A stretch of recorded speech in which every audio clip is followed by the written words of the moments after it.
You're listening to radio.depaul.edu through the series of tubes that is the Internet. It's not a big truck. It's a series of tubes. It's a matter of sight and sound. It's a source of entertainment and information. Why, oh, why didn't I take the blue pill? Radio.depaul.edu is the home of Radio DePaul, Chicago's college connection. Keith to Kane. His blast. Fought off Miller. Rebound loose. Dug free by Sharp. Patrick Sharp with Shaw in front of the net. Backdoor to Kane. Patrick Kane against his hometown team. A great feed by Sharp. And Kane finished 2-0.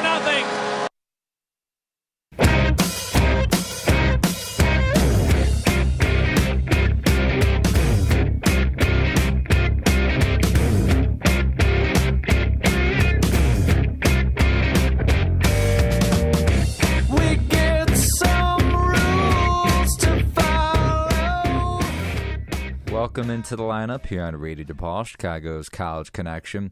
If you want to get interactive with the show, you could do so in a couple ways. You can call in at 773-325-7341. We're talking Blackhawks. We're talking Boston sports, of course, after what happened last night with Tom the Terrific and David Ortiz the Terrific, I guess, or Big Papi if you want to call him that too. Both coming up in the clutch for their respective teams in Boston, Massachusetts. We're talking about that.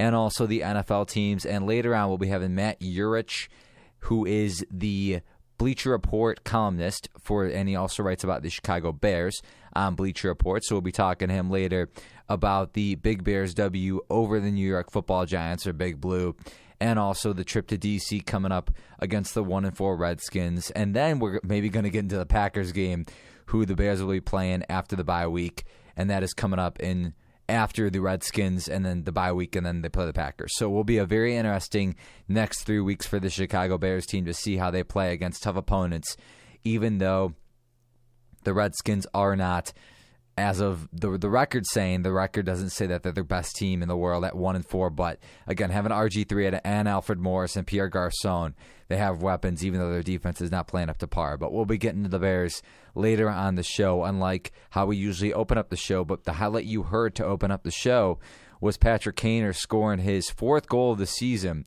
A terrific stat. And the Chicago Blackhawks beat the Buffalo Sabres 2-1. They've won 2 in a row after their overtime loss, or last second loss. They didn't go to overtime against the St. Louis Blues on Tuesday night. They won against the New York Islanders on Friday, where Nikolai Khabibulin, how about that? The Bullen Wall comes back and starts for the Chicago Blackhawks. He was back in goal. And then you get Corey Crawford, your $60 million goaltender, who, of course, people had their problems with. But we're not going to discuss that topic too much today. So Corey Crawford steps it up, has 28 saves, a big-time night for the Crow. And the Chicago Blackhawks team also steps it up, including Patrick Kane and Patrick Sharp as well, who does not have a goal on the season, having the assist on Kaner's first goal, a terrific pass in the open to get Kaner the open net, as Miller wasn't in position to get that puck. But you look at the way the Hawks are playing right now, and I'm most impressed just because after their 2010 season, and again, we're going to keep going back to this because it's the truth.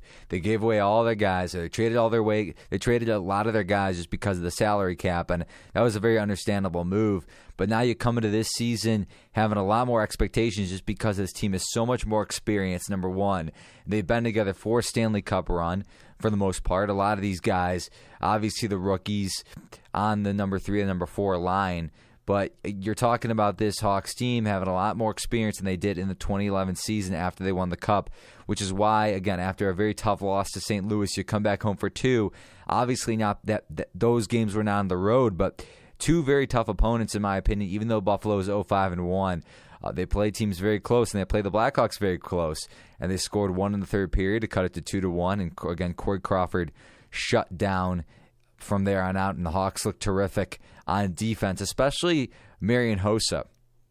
And that's where a lot of people are, again, questioning Hossa. And he came back this season, obviously, looking like to me, he looks like he's 100%, even though he's not scoring goals. And Scott Powers, who will be on in maybe a couple weeks to talk some Blackhawks, and we don't want to surprise you guys with anything, but again, Scott Powers will probably come back on the air with us. So Marian Hossa looks damn good for this Blackhawks team, and again, 13 takeaways, in my opinion, even though he's not scoring those goals, is just as important because he's playing big time on defense. He's sticking his stick in to get that puck, and he's creating plays for this Blackhawks offense. And again, not scoring goals, but he's doing a lot more for this Hawks team than he's not focusing strictly on the offense, which I think is fairly important for Marian Hossa to do. And again, Patrick Kane is strictly focusing on offense with the 4 goals. And that, again, the power play goal, actually, the Hawks' second goal is Ben Smith scored the first to put them up 1-0. And Patrick Kane's second goal, again, off of Patrick Sharp's feed, came off a power play. And that's another questionable thing for the Chicago Blackhawks team is the power play unit. How well have they been playing? Well, not so well. And you question your leaders such as Brian Bickle and Jonathan Taves. Again, those 2 guys have yet to score either. So a lot of stars for this Blackhawks team have yet to score, but they're stepping up in different ways, which is why I think it's so much more impressive. And they're playing much more as a unit than they did in the past couple seasons. Obviously, last year down the stretch was flat out terrific. But early on the season, going with the 24-game winning streak, then they had their struggles for just a little bit, and then they got back on track at the right time in the playoffs, especially in Game 6 versus Detroit, which, again, we talked about with Scott Powers. But you're looking at this Hawks team right now playing much more as a together unit, much more as a core group of guys. And you look at guys like Oduya and Hjalmarsson playing terrific on defense. Duncan Keith, again, filling in right in front of the net for Corey Crawford. I'm impressed by what this Hawks team is doing right now just because you have the core. Now the question is, can they defend their Stanley Cup title? After a tough loss against St. Louis, you come back and you play very well against the Islander team that, again, is not playing terrific hockey, but the Sabres aren't playing that much better than the Islanders either. And the Hawks came out at home on their home ice. They defended their home ice. And people like to talk about that playoff-wise, but the Hawks defended their home ice in terrific fashion. And that's where I am most impressed with this Blackhawks team right now. They're playing great, and we'll look at the schedule right now. And for these next couple of games here, they play at Carolina Tuesday night, so tomorrow night. Then they have St. Louis at home, so maybe they can get some revenge against them. St. Louis Blues. You look at the Blues right now, and we're going to pull up their record right here: 4-0-0. So obviously nothing to complain about down in St. Louis. Now, again, the question is, can they play well in the playoffs? But in the regular season, they're playing great so far, and you got to be impressed with what St. Louis is doing as well. A big matchup coming up with the Hawks on Thursday. I'm very excited for that game Thursday night at the UC. We're going to take a quick break here. We'll come back and talk a little bit more Hawks, and then we'll dive into the Boston sports world, which was emotional to say the least with what happened last night with Tom Brady going and driving his Patriots down the field for the game-winning score, and also David Ortiz, or Big Papi, having that big slam and getting the Red Sox out of their offensive funk. We're going to take a quick break here. As I said, we're going to play Girl by Beck. You are listening to the lineup here on Radio DePaul, Chicago's College Connection.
Bases loaded.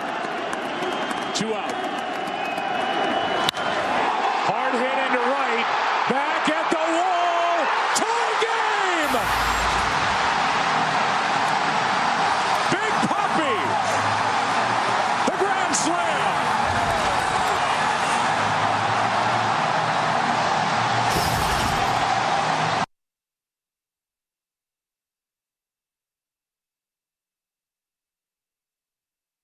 Brady's in the gun. Vold into his left. He's got the Who man on the right wing with Dobson to the right. Collian. And, of course, just a little bit of delay there with our technical issues. As usual, using the audio from NFL.com, but that's okay.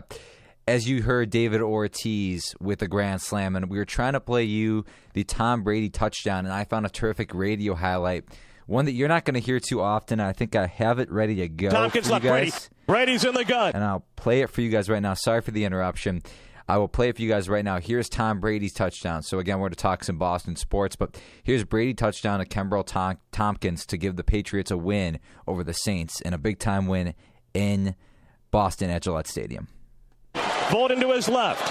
He's got the Who man on the right wing with Dobson to the right. Collie and Tompkins left. Brady throws it to the end zone for Kenbrell Tompkins. Leaping. He got it! Touchdown! Patriots! Kenbrell Tompkins! Brady's back! That's your quarterback! Who left the building? Unicorns! Show ponies! Where's the beef? And how much better of a radio call can you get than that? Where's the beef? This guy just went off, and I'm sure he's a diehard Patriots fan. The play-by-play announcer didn't seem to be as into it as that color guy was. He was very excited to see Tom Brady get that game-winning touchdown pass to Kenbrell Tompkins. But as was I, as I had Tom Brady as my starting quarterback in fantasy football. First, we're going to dive into the Red Sox, though, and you look at what happened in the 8th inning.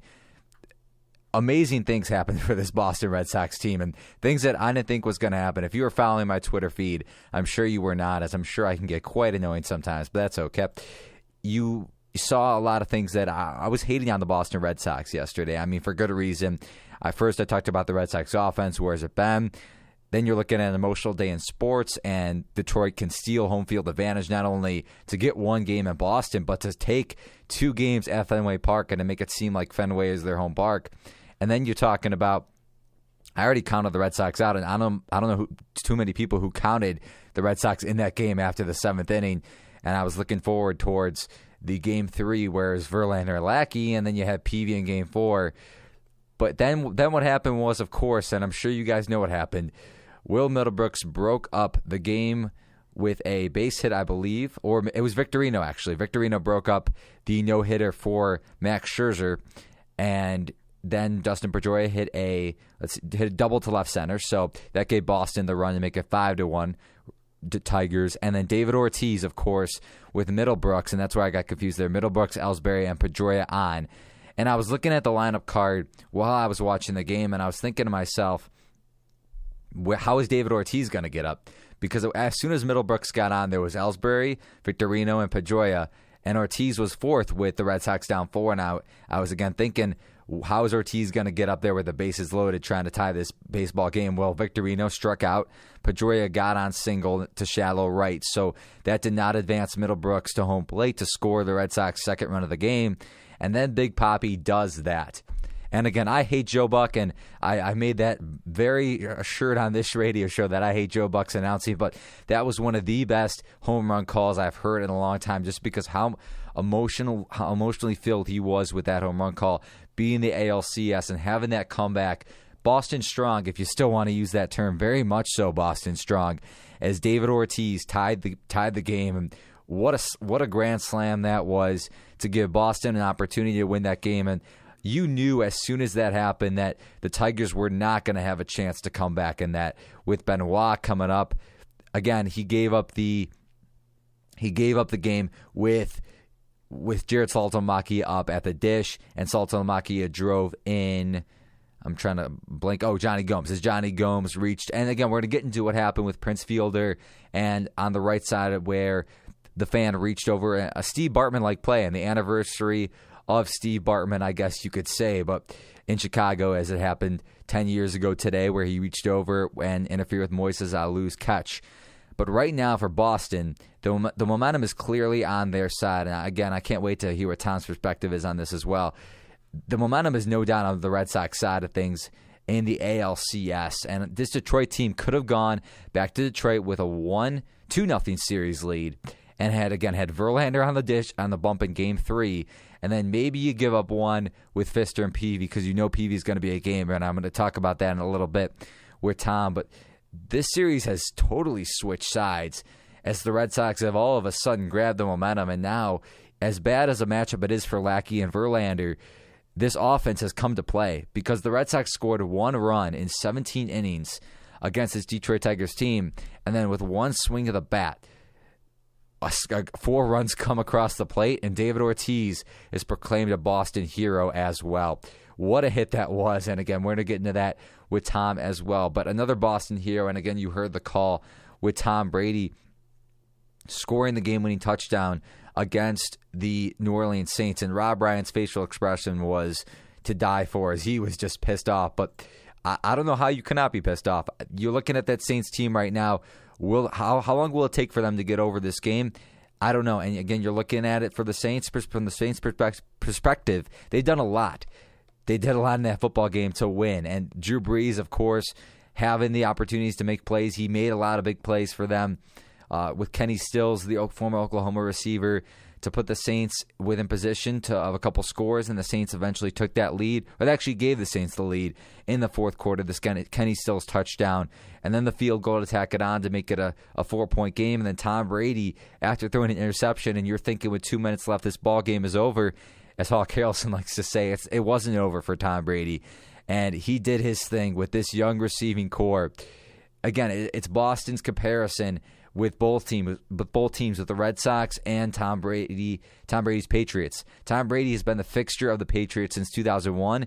David Ortiz / Manny Ramirez, if you want to put him in that conversation as well, have been the fixture of the Red Sox since 2004, since they won the World Series under Terry Francona.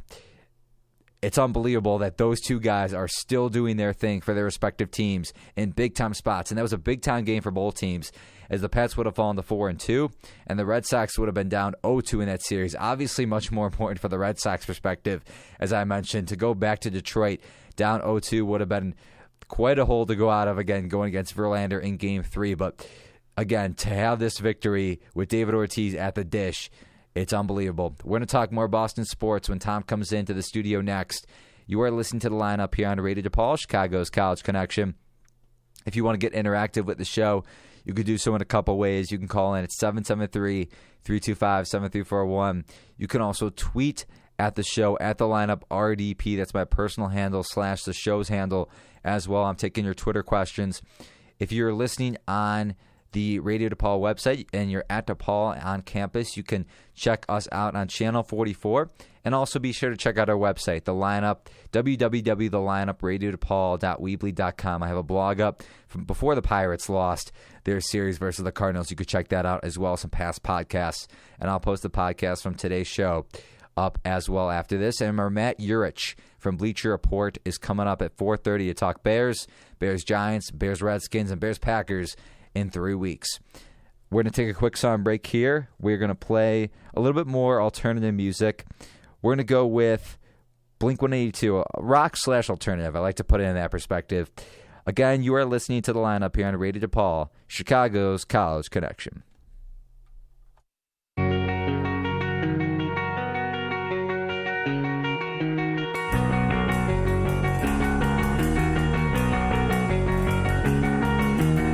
I took her out, it was a Friday night. I woke alone to get the feeling right. We started making out and she took off my pants, but then I turned on the TV, and that's about the time she walked away from me.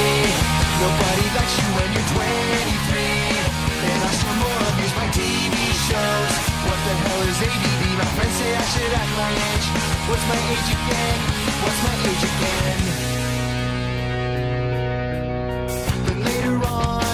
On the drive home, I called her mom from a payphone. I said I was the cops, and your husband's in jail. The state looks down on sodomy. And that's about the time that bitch hung up on me. Nobody likes you when you're 23. And I still always my bank phone calls. What the hell is call ID? My friends say I should have my age. What's my age again? What's my age again?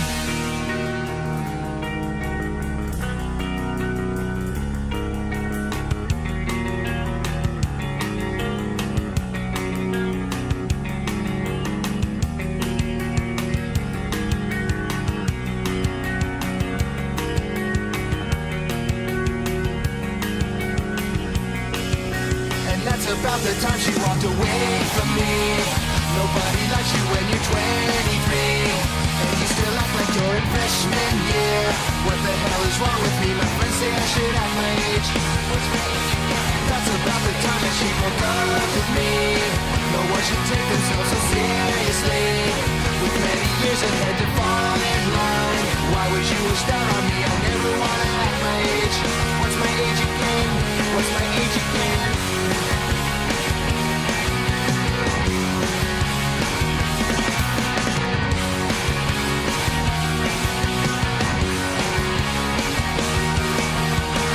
What's my age again?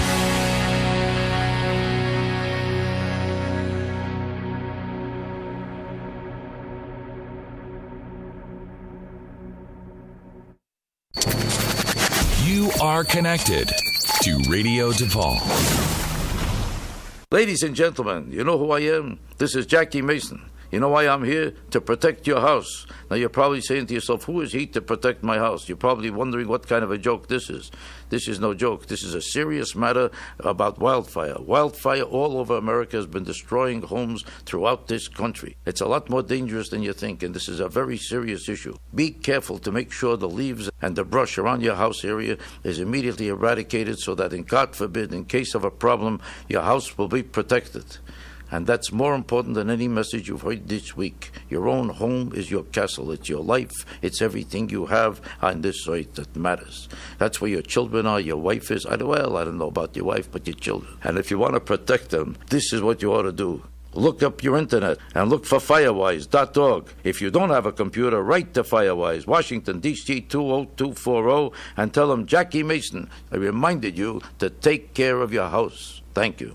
Biking in Chicago is more than just a mode of transportation. It's a lifestyle. It's convenient, affordable, and with 13,000 bike racks, parking is never a problem. But with every reward comes a sidecar of risk. In Chicago, over 1,700 cyclists a year are killed or injured in bike accidents involving motor vehicles. Bike safety is simple. First, become familiar with Chicago bike laws. Know your hand signals and when to use them. Love your brain. Get a bike helmet that fits your noggin and deck it out with a headlamp and some reflective gear for riding at night. Bike at least 3 to 4 feet away from parked cars to avoid being struck by a car door being open. Motorists can do their part too by checking their side view mirrors for bike traffic before exiting their vehicle. Most importantly, remember that we're sharing the road. Looking out for both ourselves and each other is the only way to keep Chicago's roads safe, no matter what your wheels look like. For more information on bike safety in Chicago, visit www.chicagobikes.org. This public service announcement was brought to you by Radio DePaul, Chicago's College Connection. If you find yourself traveling alone at night on campus, think about using Public Safety's free escort service. The service is available to students from 6 p.m. to 6 a.m. every day. By calling 773-325-7777, you can obtain an escort driven by a certified officer, and they will take you anywhere within the Lincoln Park campus boundaries. So put this number in your phone right now, 773-325-7777. You'll be glad you did. This message brought to you by Radio DePaul, Chicago's College Connection. You're listening to the best college radio station in the nation.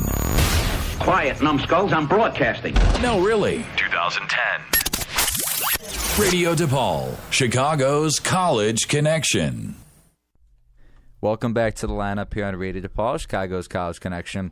Tom Bostwick, my co-host, in studio with me, and we're going to get into the Seahawks game a little later. I can't wait to hear about that. He's rocking the Seahawks shirt, of course. Gotta represent. Exactly, but talking about the Red Sox and Pats, which we were just getting into, obviously getting to the Red Sox first, what David Ortiz did last night was flat out incredible. Not only just because he's been a fixture of that team for so long.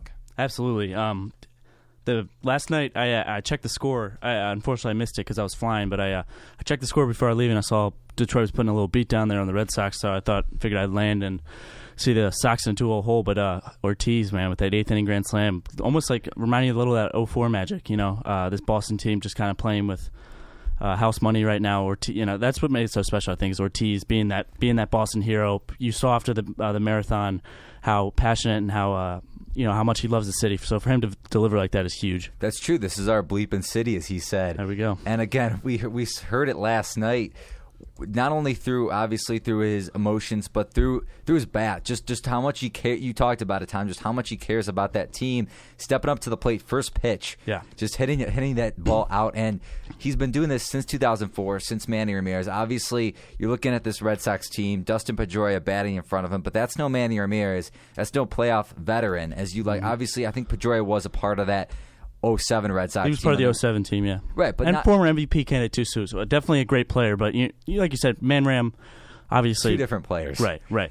And then Ortiz comes up obviously to the dish, hits the slam, and you're looking at this Red Sox lineup. 1 run in 17 innings, as I said last time.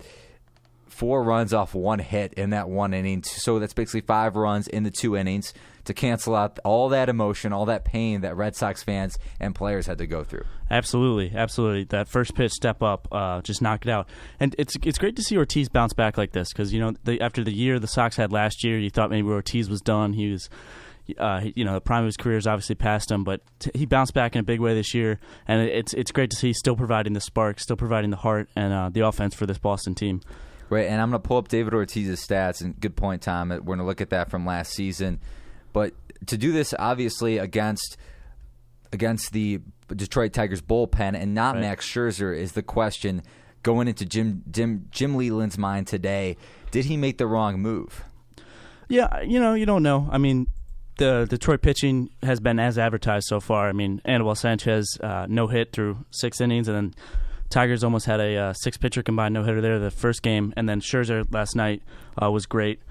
Let's see got to pull up his stats here. Scherzer went 7 innings and only 2 hits, gave up 1 run, did throw 108 pitches, and I think that's what crept into Leland's mind. Is once you're over that 100-pitch mark in the playoffs, because you got to be ready to go in 3-4 days rather than the full 5. Right, and again, looking at that Detroit Tigers bullpen, they've been so consistent in the playoffs. How could you not think that they can't stop Boston from scoring? So Scherzer gave up the 1 run to Pedroia, the RBI double, but other than that, how could you think that the Red Sox are going to score 4 runs when their offense has been so inept? Exactly, and the bullpen did their job in Game 1, so there was no reason for Leland not to believe him again.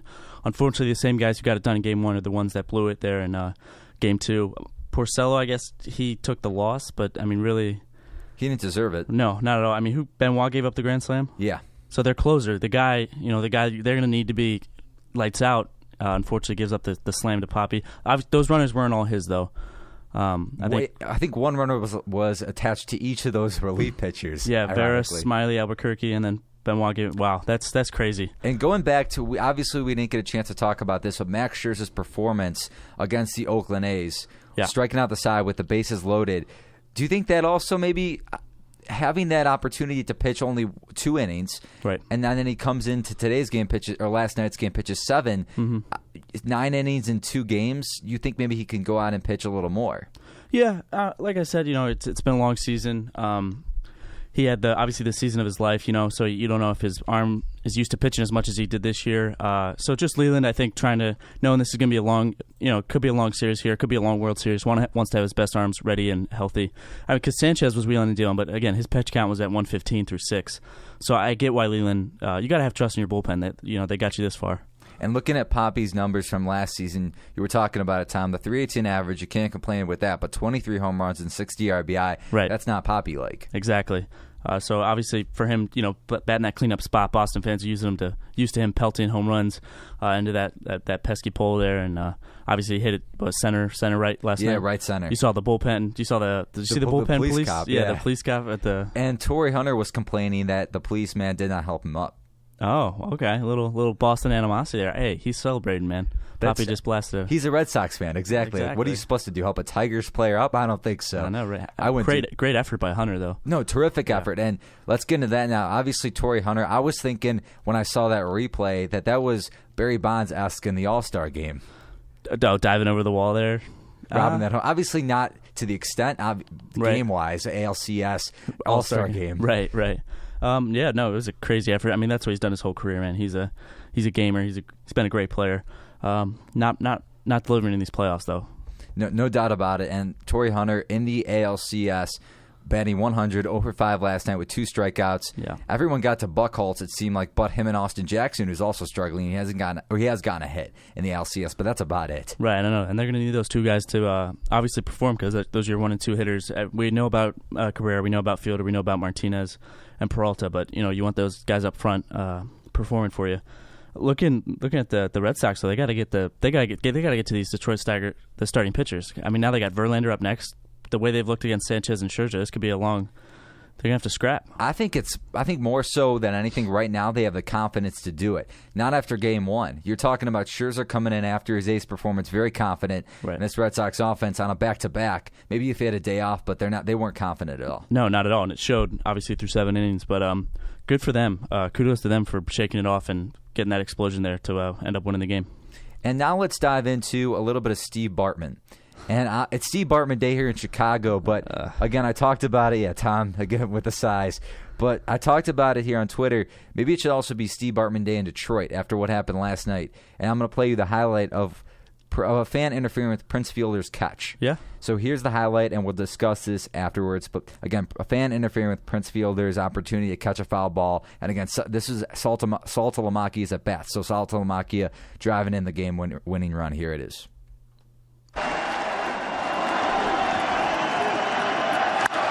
The end of the bat popped up. Right side for Fielder. Has room, but he missed it. And there's no interference from the fan. Fielder had a clean play on that ball and did not make the catch, but Jim Leland's going to argue anyway. I think he's got an argument. It's right on the border. If you reach into the stands and drop the ball. So obviously Tim McCarver and Joe Buck started to side with McCarver, but a tough play for Fielder to make. Yeah, but I mean, you look at that play, it just went off the side of his glove. I didn't see. I mean, yeah, the fans' hands are obviously up, but they, not in the way that Bartman reached out in front of that's also debatable if the Bartman ball was even catchable too. Obviously, in the Wrigley Field stands, very tough. Right. But I mean, you look at that. Fielder had a clear chance to get it. He just didn't line his glove up properly. It hit off the side of the glove. So I don't know. I think it's a bang play. I think the umpires made the right call though, not giving the interference. Not giving the interference. So no Steve Bartman Day should be awarded in Detroit right now. No. All right. So again, but for Boston, again, Saltalamacchia coming up with confidence. Yeah. Right after that, having the game-winning RBI or the walk-off RBI single. What an at-bat by Jared Saltalamacchia. And again, this is one of those guys that you look at who the Red Sox signed this offseason. Besides getting Jake Peavy in the offseason and Victorino, who was a high-price signing, you remember him from the Phillies. Right. But other than that, you look at Napoli was big, but not really a big signing that you look towards compared to other off seasons for the Red Sox. Right. Yeah. Johnny Gomes, you guys like this, like you're saying. I mean, big thing for them though is they got people back from injury, and I think that's big. Ellsbury finally played almost a full year there.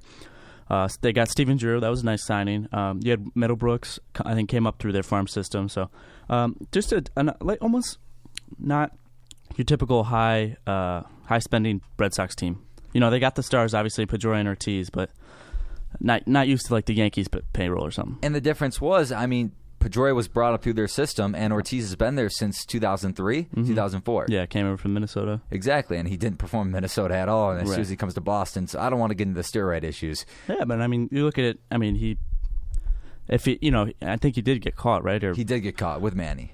Right, but I mean, since then he's continued to produce, so I think that says something, Hopefully he hasn't used steroids. That's the big thing. But again, you look at what Big Papi's done, and now let's dive into Tom Brady really quick. obviously Tom Brady using the David Ortiz heroics a little beforehand in Boston, but Boston fans were just as emotional, even though it wasn't as big of a game. It was regular season, game number 6, but against a very viable opponent in the New Orleans Saints. Absolutely. No, that was a huge, huge win, especially after the abysmal performance last week against the Bengals. I think, that was a statement win because this Saints team has been rolling. No one's been able to stop their offense. So, 27 points is a win. I think for the Patriots defense against the Saints. So, it is only game 6, but still big, a big statement win for this Patriots team. Huge win at home. And you look at what Jimmy Graham did. Jimmy Graham didn't have a catch, but people were maybe looking towards he got hurt. He got hurt late in the fourth quarter. Right. That had nothing to do with it. Aqib Talib is playing maybe the best cornerback, the best defense at cornerback he's ever played in his career. Yeah, no, definitely. Ever since they brought him in, man, obviously the troubled career in Tampa Bay, but Belichick brought him in last year, and he's definitely played up to his talent level that people were expecting. I can't believe the way Aqib Talib is playing right now. And you look what he did in Tampa Bay. Not so much after being a first-round pick, I believe. Yeah, first-round pick. First-round pick. Kansas. First-round pick out of Kansas. And now he comes in. Was he a part of that quarterback where they were really good that year? Yeah. 2008.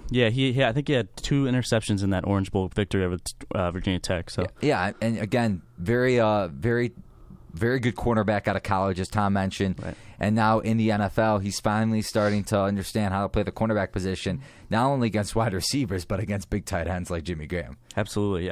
Crucial part of this defense. I think the biggest thing, though, is, look who caught that winning touchdown. Unless you're a hardcore Patriots fan or a hardcore NFL fan. Fantasy football fan as well. No, but before the season, you can't name that guy. Kenbrell Tompkins. Obviously, he's played really well this year. Him and Brady have clicked. But, man. On any other roster, though, is he getting time? Yeah, is he on any other roster? You wonder. Dobson, obviously, the guy, a late-round draft pick for them this year, too. So a lot of drops yesterday, too. Yeah. And Edelman's been there for a while. They want to morph him into Wes Welker 2.0 almost. So I get hats off to Brady, man. He's with that receiving core, with no Gronkowski, obviously no Hernandez. He's making it work. Yeah, there's no question. And you look at what Tom Brady's doing. Obviously, the completion percentage isn't great. The quarterback rating is, from yesterday, 74.7. So, again, it's not very Tom Brady-like, throwing the interception. But I just had a feeling, and maybe it was just because I had him on my fantasy team, but I had a feeling that there was going to be some magic after throwing the interception and having one more chance at it, and he didn't give it up. Yeah, no, he cashed in. And did you see Rob Ryan's reaction? Priceless. Yeah, irate after that. But great game, though. Great game yesterday. Tough flop between 2 really good teams. No doubt. And we're going to get into the Gronkowski issue later. His mom came out today and talked about how her son is trying to get back on the field, so she's being very defensive. Like Derrick Rose's brother. I don't know. Family members should just stay out of it. I agree. But a mom maybe you can respect a little bit more. They're doctors and coaches know what's best for the players. That's true. Tom doesn't like the moms getting involved in sports. I just don't like family members. I think it's... No one asked you. No one asked you, exactly. We could maybe get Mrs. Gronkowski on the air and we'll tell her that ourselves. Yeah, right? All right, we're going to take a quick break here. We'll talk Cardinals-Dodgers next, as well as Adrian Peterson, that whole story, and that whole saga. I don't want to dive too much into it, but just the issue at hand, having it come up and be on ESPN, all that stuff. Then we'll talk Kansas City Chiefs football and Seattle Seahawks, obviously with Tom being at Quest Field, or the old Quest Field. Yeah, CenturyLink Field. CenturyLink. I hate that name. I want it back to Quest. And then we'll get into, again, we're having Matt Eurich come on to talk Bears football, the columnist from Bleach Report. Should be very exciting stuff at 4:30. You are listening to the lineup here on Radio DePaul, Chicago's College Connection. Quick song break here, Tom? Yeah, we'll pull up something quick here. Let's do a Johnny Cash song. Sorry, that's what I got up. That sounds great. And again, just some oldies as usual from Tom, but hey, we love it here on the lineup. And again, here's Johnny Cash. And we're going to take a quick break here. We're talking Cardinals, Dodgers next on the lineup on Radio DePaul, Chicago's College Connection.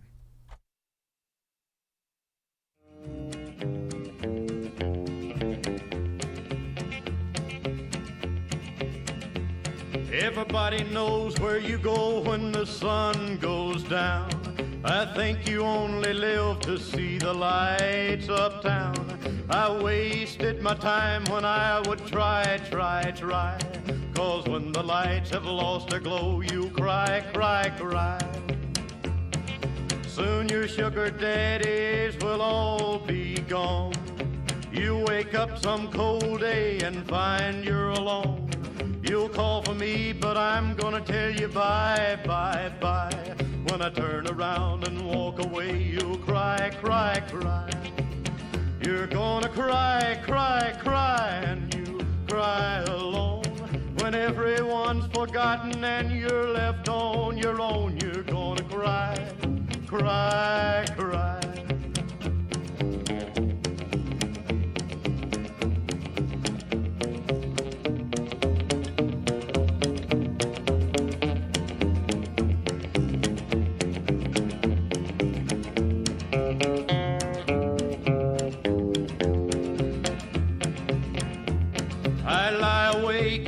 To wait till you come in. You stay a little while and then you're gone again.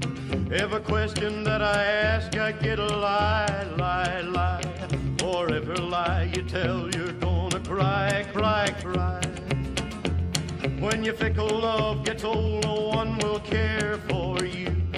Then you'll come back to me for little love that's true. I'll tell you no, and then you'll ask me why, why, why. When I remind you of all of this, you'll cry, cry, cry. You're gonna cry, cry, cry, and you want me then. It'll hurt when you think of the fool you've been. You're gonna cry, cry, cry.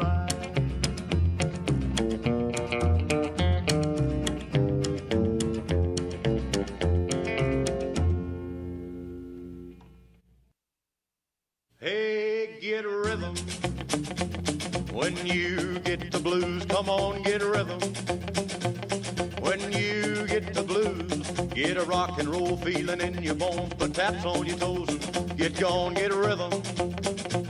When you get the blues, a little shoeshine boy, he never gets low down, but he's got the dirtiest job in town. Bending low at the people's feet on a windy corner of a dirty street. Well, I asked him while he shined my shoes, how'd he keep from getting the blues? He grinned as he raised his little head, he popped his shoeshine rag, and then he said, get rhythm. When you get the blues, come on, get rhythm.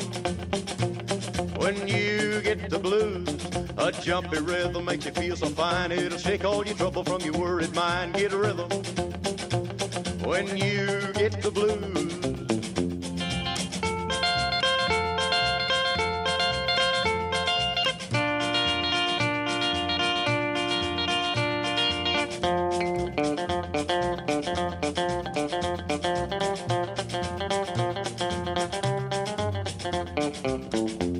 Get a rhythm.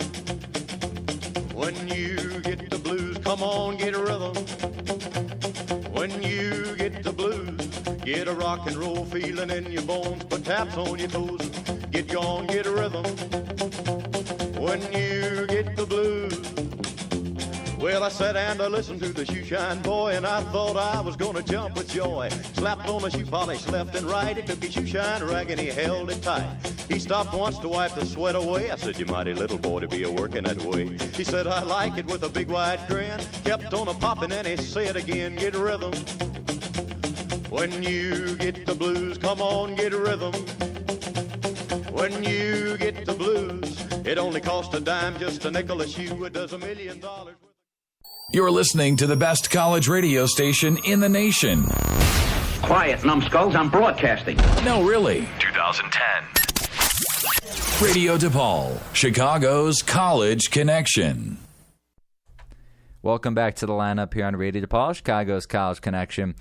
We just finished up and wrapped up with the Pats Saints talk and Red Sox talk. The Boston sports just commanded every single sports city, including Chicago. But we're going to get into the St. Louis Cardinals and Los Angeles Dodgers. And the Cardinals, as much as the Dodgers have the firepower and the pitching staff and the offense, the Cardinals are somehow winning this series with that young pitching staff leading them in the first two games. Yeah, the pitching's been unbelievable from the Cardinals. I mean, is it Joe Kelly? Joe Kelly, game one. Yeah, great game one start there, and then Waka continuing his. I remember he had the no-hitter going on against the Pirates. Yeah, against the Pirates, game number 4. Right. Yeah. So I mean, he's pitching really well. So yeah, I mean, you talk about everyone knows the Dodgers stars, everyone knows the Dodgers pitching staff, Kershaw and Greinke and stuff, but the Cardinals are just beating them at their own game. Shut down offense and strong pitching. To have the confidence to start Waka and Kelly against Kershaw and Greinke, and now they're out of the way. So you got Wainwright and Lynn on the road in LA. I know, and Lynn did do some bullpen work in Game 1 there. He pitched really well. Did you stay up for that game? I did. Yeah, that was crazy. Beltran, man. Game-winning RBI, and again, the postseason heroics. We talked about game-tying double, game-tying double, and then game-winning RBI. That's true. Doing accountable things on both in the extra innings and in the first 9 frames. And you look at Carlos Beltran's postseason career, just as David Ortiz, playing with the Astros, with the Phillies too, I believe, in his career? No. He went from Royals to Astros to Mets, now to the Cardinals. Mets, right. So he was a part of that. I remember that he was a part of the NLCS versus the Cardinals, right, where they lost it. Now he gets to play for the Cardinals, and I'm sure it's terrific for him. And a great point that I saw too, or that I was thinking of last week when Adam Wainwright was on the bump, and a terrific Game 5 start for him. We'll talk about that too. Right. To have Adam Wainwright and Yadier Molina celebrating, I just remembered them celebrating after that Game 7 win in New York over the Mets. Mm-hmm. From Wainwright to go from a closer in the playoffs and to pitch that well in that whole postseason to a starter and to pitch this well after Tommy John is awesome. Right, yeah, and then he had the Tommy John, man. But yeah, his curveball is crazy, man. You don't have to remember, like Barry Zito-esque from the Athletics in the early 2000s. But yeah, Carpenter, obviously he's been the ace of this team for a while now, but obviously you definitely got to believe it's definitely Wainwright right now, just because plus all these young guys. So the Cardinals, man, they show up in October no matter what. They always show up, even if they don't have that great of a regular season. They come out of nowhere. They come out of nowhere, exactly. When they won the World Series in 2011, they came on a heck of a run in September. That was brought to you by Lance Berkman, who came through in the World Series. And you look at this team right now.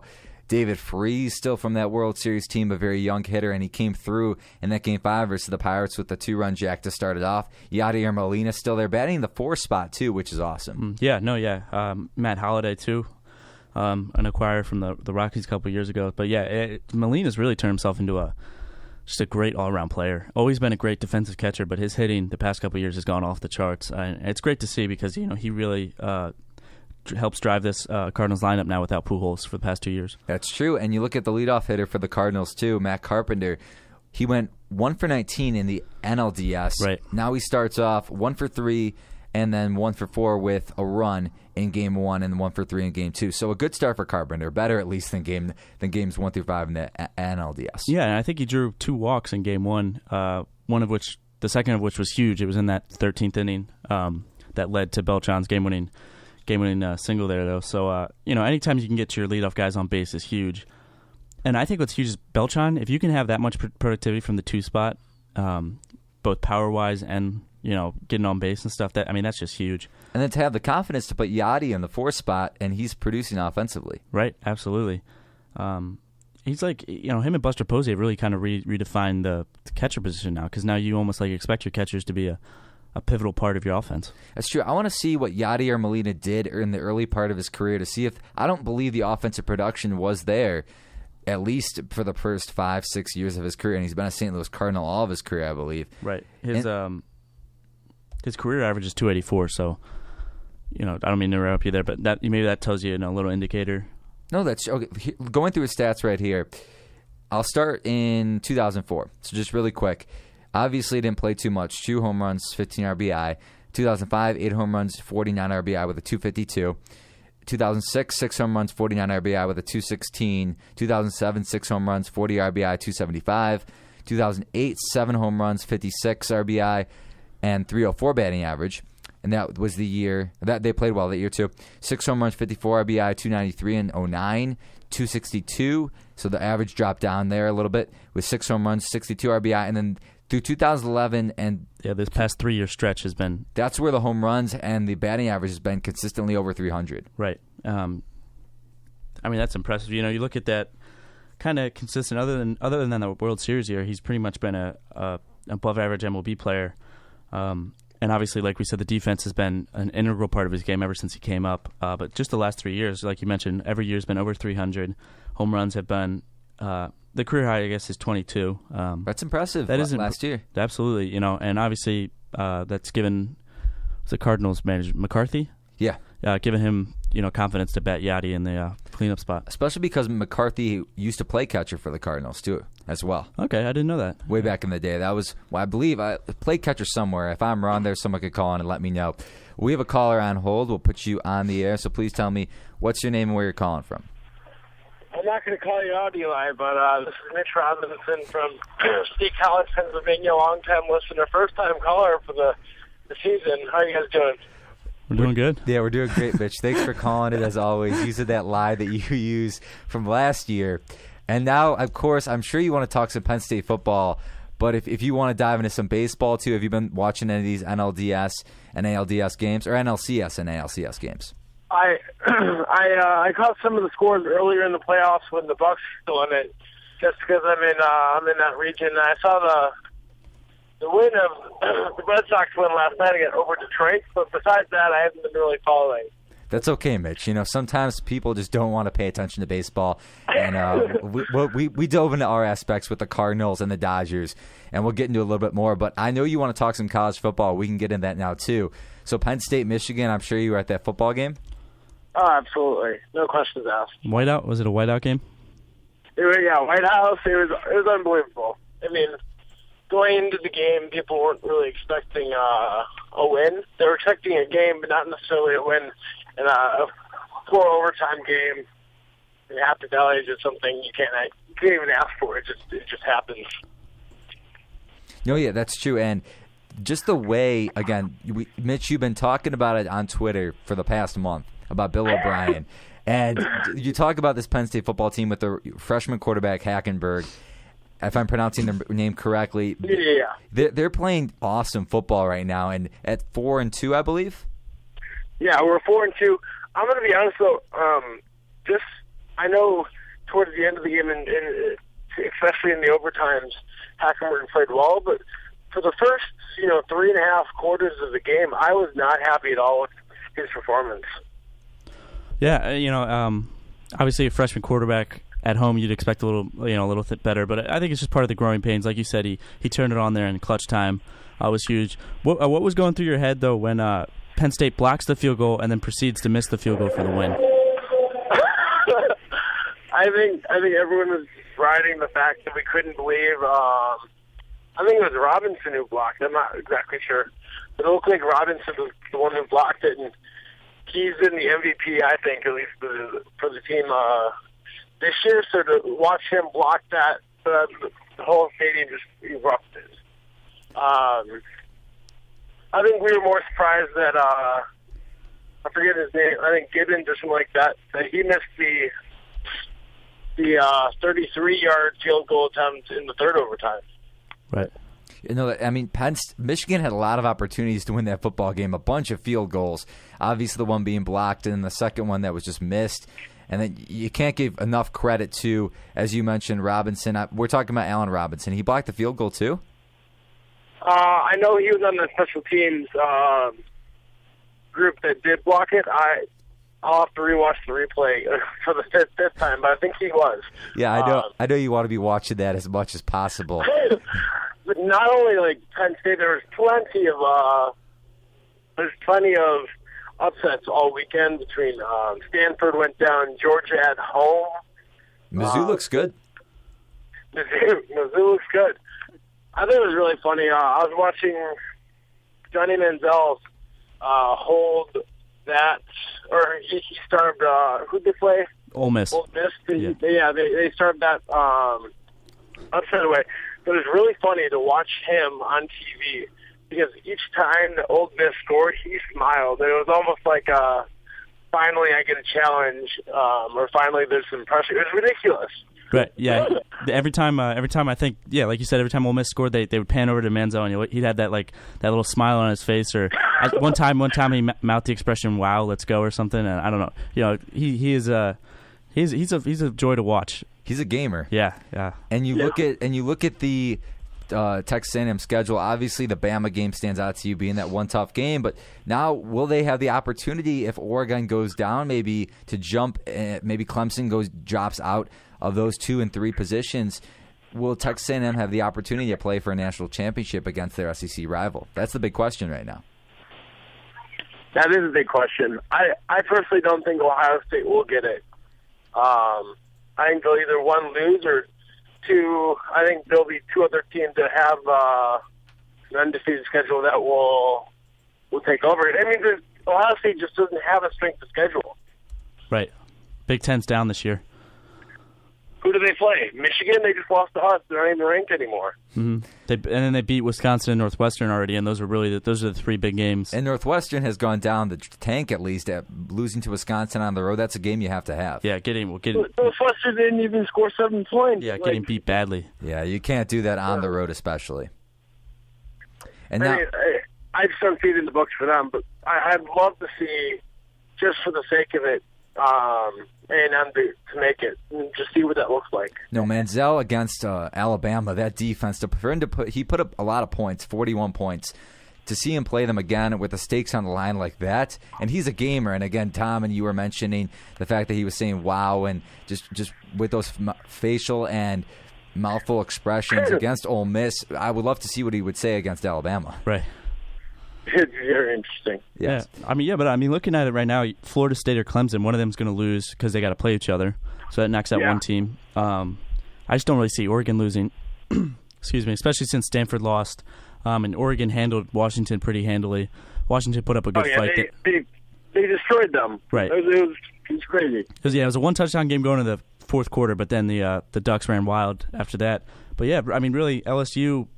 The only way I see you could potentially have, if LSU beats Bama, you could potentially have 3 SEC teams at 10-1 or 11-1 at the end of the season. And then what do? You're talking about this Bama team being great. If Bama lost to LSU and then Bama beat Texas A&M, and Texas A&M does not play LSU, do they? I think they do because I think they're in the same division. Okay, so then if Texas A&M beats LSU, then you really have a stake match between the three teams. Yeah, LSU. They play LSU the second to last Saturday of the. That's going to be a game to watch. Yeah. So does that almost guarantee Oregon an in? If they don't lose, if they don't lose. Wow. Pretty much guarantees. But like we said, Stanford's a tough football team. They'll bounce back, and that'll be a good game between Oregon and Stanford. Yeah, I think Stanford definitely will have the opportunity to beat Oregon. And you talk about UCLA too. The Pac-10 is not the worst conference in the world. Obviously, the Pac-12 not the worst conference compared to these past couple seasons. Absolutely. Or even compared to the Big Ten. Yeah. Or you could compare it to the Big Ten. That's true, Mitch. All right, Mitch, we're going to have to cut you short here. Thank you very much for the phone call with your college football. Hey, and again, keep watching your Penn State highlights. Absolutely. Right. Have a good one, buddy. See you, Mitch. Mitch talking Penn State, and I'm sure it was just as electric as your opportunity to go to CenturyLink yesterday. Absolutely, yeah. I've actually been to a game, excuse me, out in Penn State, and it was a whiteout for a Notre Dame game, and Penn State absolutely just trounced Notre Dame. So I'm sure you weren't too happy. Yeah, they were the 3-9 that year, so kind of expecting it. But that is a truly special place to see a game. State College on game day is. Everyone should, if you get the chance, get out there and experience it. And now the question is, does Bill O'Brien stay another year? We talked about this last week with Del Yates, yeah, and I think he should stay there, build something up because the opportunity's there to take the Big Ten, get that rivalry going, against Urban Meyer, two excellent coaches. Obviously, he's shown he can recruit, and as the NCAA lifts the bands and stuff, it'll be even easier. And he could build a potential national championship contending team. I'll say it right now. I'll put myself on the line. I think he's one of the best college football coaches. That's not definitely. I definitely put him in top 5. This is only his second year. That's what's so crazy. So I'm excited to see what he's going to do down the road. That's true. All right, we're going to take a quick break here. We're talking Adrian Peterson, and then we'll finally get to Tom's experience at CenturyLink. Sorry, Tom. We're diving off on this. After that, we're going to also talk about the Kansas City Chiefs, not only being 6-0, but they had the loudest stadium. I'm not sure how that really works out. I'm not. They broke. So the Seahawks, 49ers, the Seahawks broke the world record for loudest outdoor stadium in the world. So then a month later, the Chiefs decided to try the same thing, and they beat it yesterday. So now it's just a. Now it's competition. Yeah, but you got to ask yourself week in, week out, which stadium's loudest, and I think CenturyLink's going to win out. All right, so Tom obviously signing with his hometown Hawks. We're going to take a quick break here. I will play Mr. Brightside. I want to play this killer song. I got the killer shirt on. Got the shirt on, guys. I got the shirt on. I got the shirt on. I'm pointing it to the screen there if you want to take a look. And again, here's Mr. Brightside by the Killers. One of my favorite songs, maybe my favorite song. We're talking Adrian Peterson next on the lineup here on Radio DePaul, Chicago's College Connection.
DePaul, Chicago's College Connection.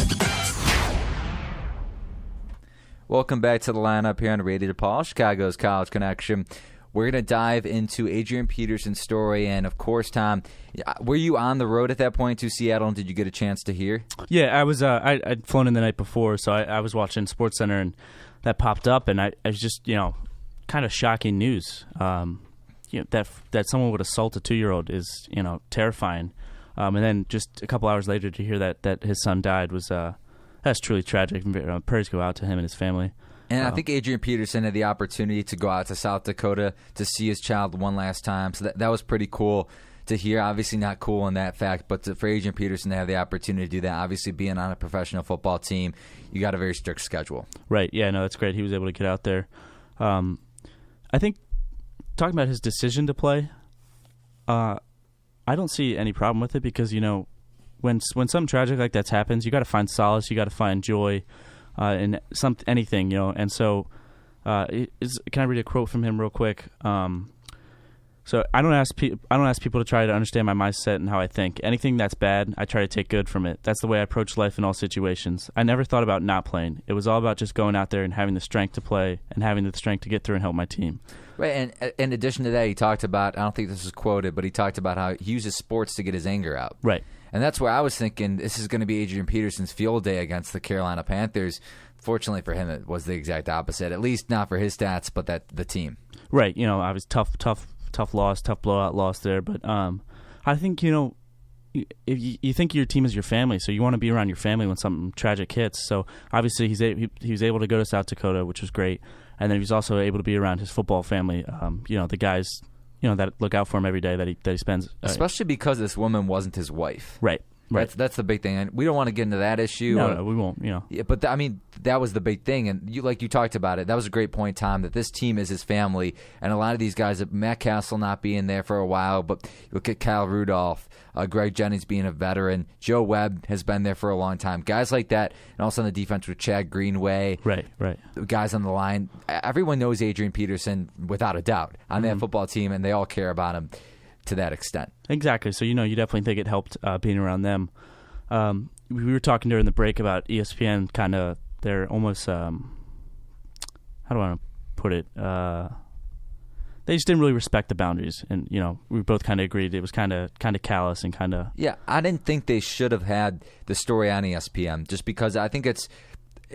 Obviously, as an athlete, you're going to have that stuff. That's what you need to understand. As a professional athlete, you're going to be out there in the media, no doubt, especially being Adrian Peterson, being the best running back in football right now. You want to get in the debate with Arian Foster, we'll put that to the side, and we'll talk about that later. Yeah, I don't think we can. Yeah, There's really no debate there. Yeah, there's really no debate there. But with Adrian Peterson right now, was it a distraction? I think it was. Mm-hmm. Whether he could have had a better game or not, and obviously having all these news outlets, it's going to be out there. But for ESPN to do it, I think that was the questionable move. Absolutely, I couldn't agree more. And then after the game, after all that, after the tough loss, a reporter asked him what his relationship with his son was like. I mean, really? Do you need to know that? Like, you're going to put him on the spot like that. I mean, the pictures came. Did you see the pictures? His son in the helmet, and I didn't see those. Okay, there's a couple pictures going around. It's like I heard that kid might not have been his son. That's what I was wondering. Just because the kid looked a little older than 2, so I didn't know. People I saw that a lot on Twitter and stuff. So that's another interesting thing. But it doesn't matter what his relationship with his son was like. That's he lost his son. Anytime you lose a child, it's got to be tough and painful. Exactly. All right, we have a caller here. Anthony Cushion, one of my buddies. Anthony, you with us? Yes, I am. What's going on, partner? What's up, man? Anthony calling in, a long-time partner of Radio DePaul, and we've called a couple games together. So, Anthony, just diving into Adrian Peterson here, I'm sure it was just as tough for you as it was for Tom and I to see this story on ESPN. Well, yeah, I think anytime, you lose a son, especially, I've never been a parent, but I can imagine just how horrible that's got to be, finding out that your child, is gone. Most parents, like they always say that, they'd rather go before their own kids just because of the, the unconditional love they have between them. And I just think, number one, for him, I always have respect for him. The guy goes out and works really hard, and obviously he's the best in the league for a reason, but to go out after that, because you know what? If he didn't want to play that day, and I was listening to what you guys were talking about, him not wanting to, playing was his thing, like solitude. But if he didn't want to play, I don't think one person would have said a word to him about it. So I just give him the most respect for going out and trying to do his job, despite, how heavy his heart must have been. And it really didn't matter what his stats were at the end of the game. The fact he showed up for his teammates probably says more than what the stats and the scoreboard said. Oh, absolutely. I couldn't agree more. He had every right in the world to not play. There was no one was going to force him to play. No one was going to say anything, like you said. So I just think the fact that he chose to play and he didn't have a great game. Team got blown out, but just putting forth that effort, going out there and putting forth that effort was monumental in my opinion. Oh yeah, absolutely. And I just think the rest of the guys really appreciated knowing that.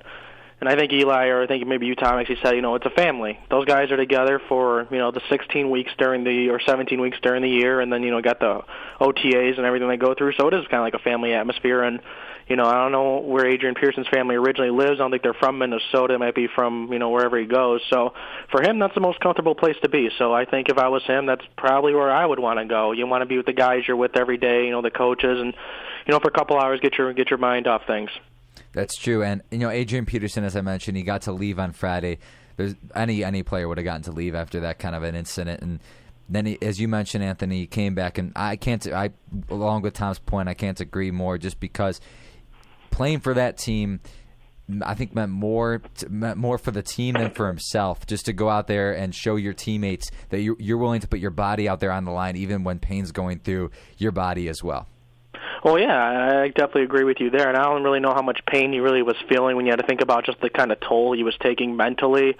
Just like, I think physically, like, obviously he was going to put up his best, but mentally you just got to wonder how much he was really there, because, and like I said before, no one really could blame him how much he really was there, because when you have something that heavy kind of going on, you know, it might not concentrate as much as you usually do. And I don't know, just all you could say is, give the guy credit. The guy really went out there and tried playing his hardest, and, he broke that huge run, and you got to imagine that he was just kind of, the whole game, he was just kind of thinking about his son. And I don't know, after the game, reporters asking him what his relationship was. I think Tom mentioned that earlier. That's I understand the guy's trying to do his job and trying to make it, trying to understand what maybe AP's going through, but I think, that really wasn't necessary. No, that's true. And now my idea is also, you're looking at the way this Vikings team played. Matt Castle thrusted into the role after his Steelers game, and maybe Josh Freeman, he had a little bit of that on his mind too. Is Freeman going to start a quarterback after this week? Do you think it affected the rest of this Vikings team as well? I think in the case of Castle, I think he kind of knows that he's not really the solution for them, and he knows that he's kind of playing for a job maybe after this year and trying to get a backup role. I think, the thing with AP probably did affect everyone a little bit. That's one of your brothers out there, was kind of going through a hard time. I don't know. I think Carolina just was definitely the better team when you look at that game all the way around. They just didn't have anything from start to finish. Their defense I thought was awful, and obviously Castle wasn't getting it done. And I wouldn't be surprised, and I told you, Eli, before the year started, that Castle was going to be the starting quarterback by this time during the year. You said it. I don't think he'll be the starting quarterback in 2 weeks. I think Josh Freeman or Christian Ponder will be the starting quarterback. So I think he's trying to fill a time, but either before Ponder gets in or Freeman can learn the offense enough just to get his feet wet. Definitely. I agree completely. We saw Ponder probably could have had the chance to start in the playoffs last year, and they still decided to start Joe Webb. They have no faith in the guy. And that's ridiculous. For good reason. The guy obviously has shown he doesn't have it. Castle, we know, has a proven track record, but like you said, it's probably just playing for a backup role next year or something. So I think Freeman will be the answer. But well, absolutely. And I think my question to you is how long when you had a first round quarterback, you draft, what do they draft him, 9th or something? Yes. He was drafted pretty high. He was the first quarterback taken in that draft. Yeah. How long do you give a guy before you call him a bust, especially at the quarterback position? That's a tough spot to play, especially for any rookie. Right. You can ask Geno Smith, who, you got to live with those games where he throws the 250, 3 touchdowns, plays really, really well, and then the next game throws 3 interceptions. How long do you give the guy before you just say, you know what, this is not working, we made a mistake? And also Geno Smith throwing that ball behind his back, trying to get that ball to his other hand. You can't do that in football. I'd say Ponder's a bust. Just talking about Ponder, and I'll let Tom handle the second point. I think Ponder's a bust right now. He doesn't have the arm strength. You could see that. He might have the legs to do it. But the Vikings have surrounded him with weapons, with Greg Jennings especially. You're bringing an NFC North. The Packers are maybe trying to bring him back. Maybe they weren't. But you bring that kind of a wide receiver, that kind of a stature, a guy who will go over the middle and will go deep. And Ponder just can't seem to do anything, not only in the regular season, but in preseason. Also, you have Adrian Peterson in the backfield. So I would call him a bust right now. Oh, yeah, I agree. I mean, he's got think how easy that job is. You have the best running back. They're going to put 8 in the box every single play. You're going to have single coverage all day on the outside. Like you mentioned Greg Jennings. Kyle Rudolph's a top 10 tight end. They have weapons around him, so I definitely think he's a bust. But in terms of how long do you give a quarterback, especially a first-round pick, I definitely think you got to look at it situation by situation. like you got to live with the mistakes and the growing pains and stuff. And I think the problem now is with the success of Luck and Griffin and Wilson and Dalton and these guys who were thrust in and had success early, every quarterback is expected to do that. And if they don't, then they're a bust. So I think it's a situation-by-situation basis. But you definitely got to give them at least 2-3 years to pan out. So I probably think they're going to go, if they get another high pick, they might go look at a quarterback. Unless they think Josh Freeman's really the guy, I think they could probably use another top wide receiver. Greg Jennings isn't really what Greg Jennings used to be. I know they drafted that young kid. I can't remember his name. Cordell Patterson. Yeah, Cordell Patterson. They're expecting big things out of him. Rudolph's going to be fine. Obviously got AP, but they got some other stuff to worry about defensively. They're atrocious in the secondary, and when you play in this division, you're going to need to be able to put up points against the Staffords and the Aaron Rodgers, and they have their own issues to work out, but. I don't know. I feel like it's going to kind of be a lost year for them, but I think they kind of expect them to take their little tumble back down to earth after their 10-win year last year. They kind of snuck up on everybody. That's true, but I'm excited to see what Freeman can bring to the table as well. Well, it's a good start for him. He gets out of Greg Schiano down there. I heard it's kind of crazy, so you get out of there. Leslie Frazier seems like he's a little more relaxed, and really there's going to be no pressure on him. It's not really a playoff team. As of right now, you got the best running back in football, single-handedly in the backfield, can carry you. Right. So I don't think they're going to ask him to do too much. Right. No, I think they'll let it take his time, learn the offense, and I do think they might see a future in him, just because he's shown flashes of talent. He showed flashes right in front of their own eyes last Thursday Night Football last season. Right. Right. Well, and talk about a toxic situation though. Schiano, turns out he's the one who released that Freeman was on the substance abuse program, and he failed physicals and stuff. I mean, that's disgusting. A doghouse in his second year of coaching. I don't see how that works. Yeah, that's giving a quarterback really no situation to win in, and you're just kind of basically throwing him under the bus, trying to almost put the blame on him for how the team is doing. Right. I'm not saying Freeman himself didn't contribute, but that's a bad team. They got some talent down there, Vincent Jackson and those guys, but you put that guy in a no-win situation, they pretty much forced him out. Absolutely. That offensive line was brutal. But Anthony, thank you very much for the phone call. We have to take a quick break here. For sure. Thanks, guys. Take care. Thanks, Anthony. Anthony calling and talking Vikings, and Adrian Peterson. And now we're going to take a quick ID break. And again, you are listening to the lineup here on Radio DePaul, Chicago's College Connection. We come back, we're talking Chiefs, Raiders, as well as Tom Seahawks. We're finally diving into CenturyLink. So here's the ID break on Radio DePaul, Chicago's College Connection. Radio.DePaul.edu and iTunes Radio. Live, worldwide, 24/7. Radio DePaul is Chicago's College Connection. 2nd and 10. Pryor intercepted. Hussein Abdullah, and it's going to be a pick six. The Chiefs are going to win it. They're trying to run the. So you are welcoming back to the lineup here on Radio DePaul, Chicago's College Connection. We'll welcome you back here with that Kansas City Chiefs highlight. Eric Abdullah with the pick six. And the Kansas City Chiefs are 6-0. The Denver Broncos are also 6-0. And that's my biggest question right now. We haven't talked about that at all. Are the Chiefs a threat to the Broncos in that division? I don't think so. Remember, the Chiefs being the worst team in the league last year gives you the easiest schedule the next year. And I just think, the Chiefs weren't as bad as their record was last year. They got a great coach with Reed. They got perfect match with quarterback with Reed and quarterback. They got super talented running back in Charles.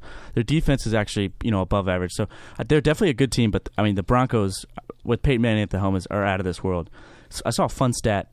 The Broncos defense has given up more points than the Chiefs offense has scored all year. Through 6 games. Think about that. That's interesting. Yeah. But then you're talking about, on the flip side of things, Tom, you talk about that Broncos defense being very not great right now, at least that's to say the least. This Kansas City Chiefs defense, and I wrote this down before the show, Bob Sutton, the defensive coordinator, was a part of the New York Jets team last year with that whole collapse of Tim Tebow and everything didn't work out with Sanchez. Right.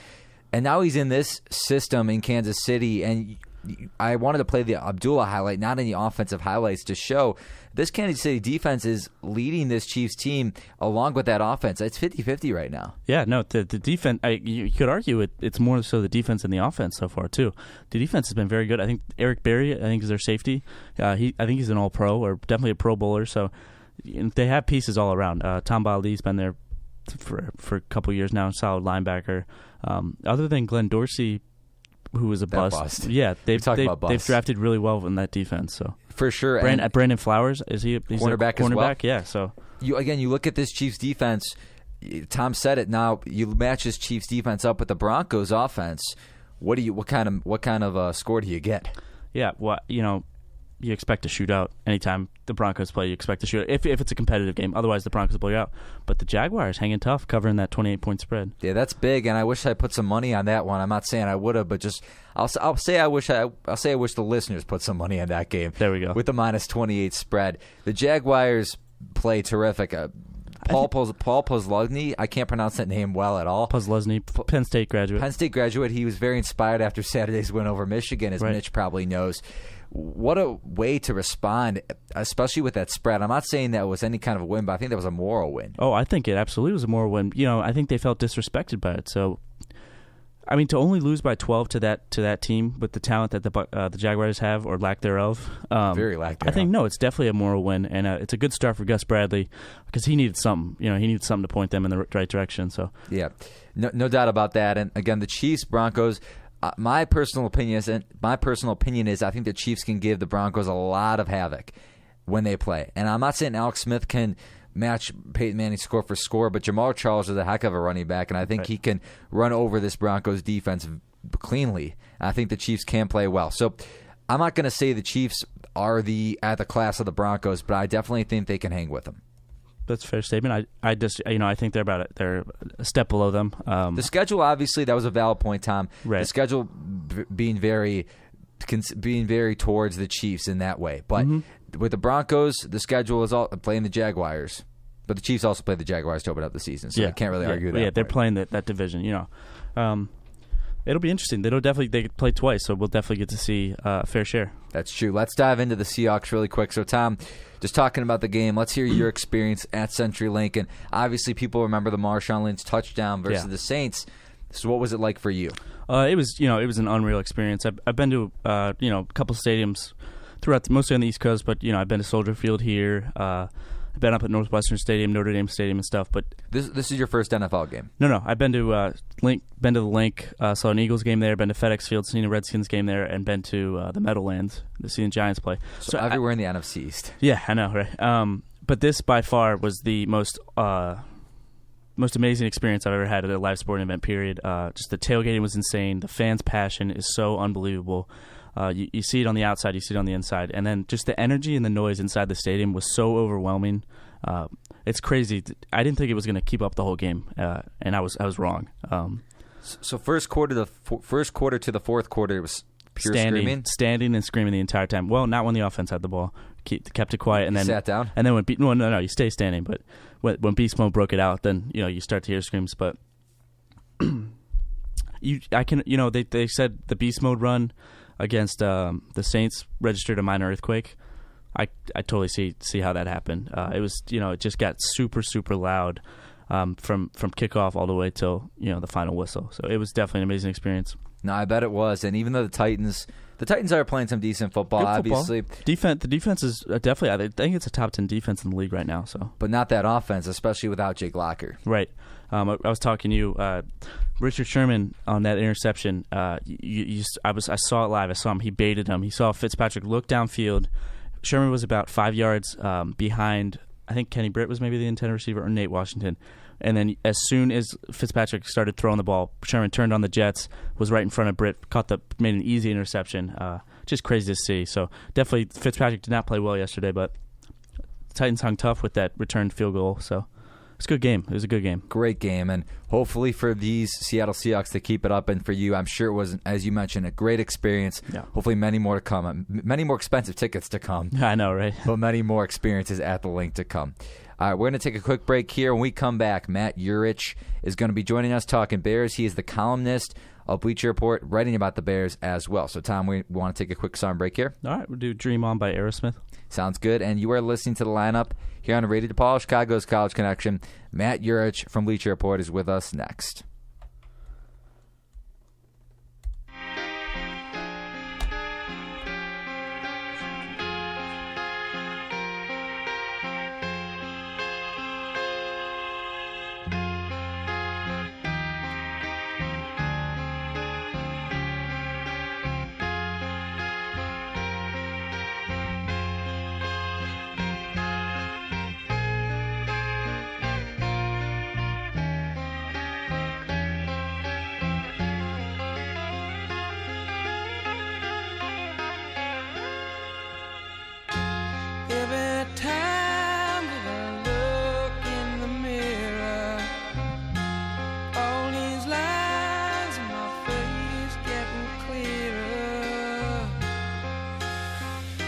past is gone. It went by like dust to dawn. Isn't that the way?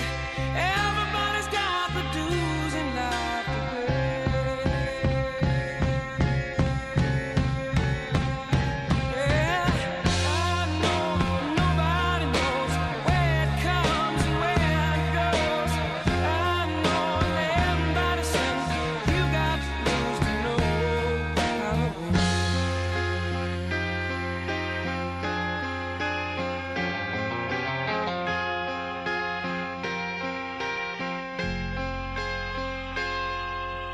Half my life's in books, written pages. Live and learn from fools and from sages. You know it's true. All the things come back to you. Sing with me, sing for the year, sing for the laugh and sing for the tear. Sing with me, just for today. Maybe tomorrow the good Lord will take you away.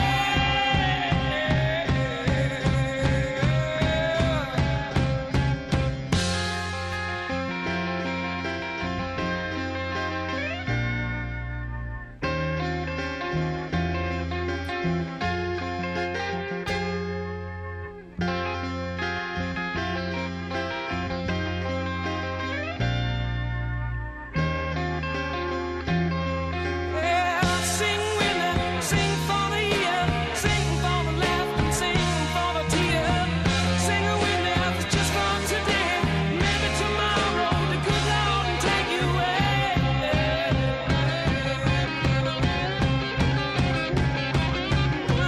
Dream on, dream on, dream on, dream it up and dream come true.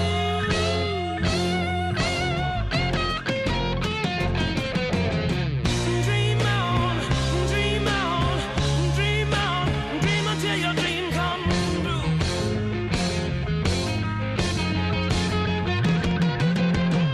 Dream on, dream on, dream on, dream on, dream on, dream on, dream on.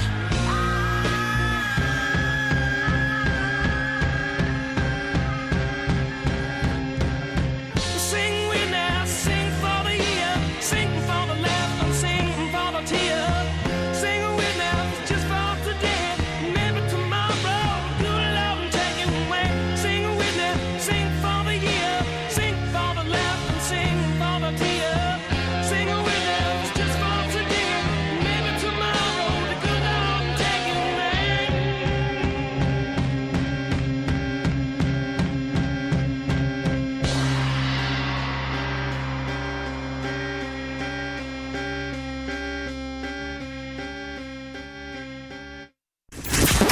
And now, boys and girls, it's time again for. There's only one radio station that connects you to DePaul University, I don't know. I just enjoy it. Chicago, My kind of town. and the world. I guess it's just because you're different somehow. It's Radio DePaul. You hear me? Hear me? Chicago's College Connection. Welcome back to the lineup here on Radio DePaul, Chicago's College Connection. We're talking Bears football, and of course, we just dived into a lot of football, and now we get to go on the team on the lakefront playing at Soldier Field, and we are gladly to have Mr. Matt Eurich on the air with us. Mr. Eurich, are you with us? I am here. All right, terrific. So tell the listeners a little bit, obviously, writing for Bleach Report, you are the featured columnist there and also a staff writer for Bears Huddle on Chicago Now. And also it says you are a terrible bowler, and I am a terrible bowler as well. Yeah, that is the terrible bowling. It has gotten better, surprisingly. But, yeah, it's hands down probably one of the worst bowlers you'll ever meet. So. Well, there you go. All right, so let's dive into it. So tell the listeners a little about what you do with Bleach Report. Obviously, love your articles. Hopefully these listeners will start to begin reading those as well. So explain that. Yeah, with Bleach Report, I am a featured columnist. We, throughout the week, get a variety of different assignments and stuff. We do a lot of game breakdowns. Lately, I've been doing a lot more film breakdowns, trying to do a little more of that for the coming weeks. I did one last week with the Bears and the Giants, kind of breaking down things that the Bears can do both offensively and defensively that have been effective against teams, and just kind of started after yesterday doing a little research on the Redskins for this week. So I'll have another breakdown piece like that this week.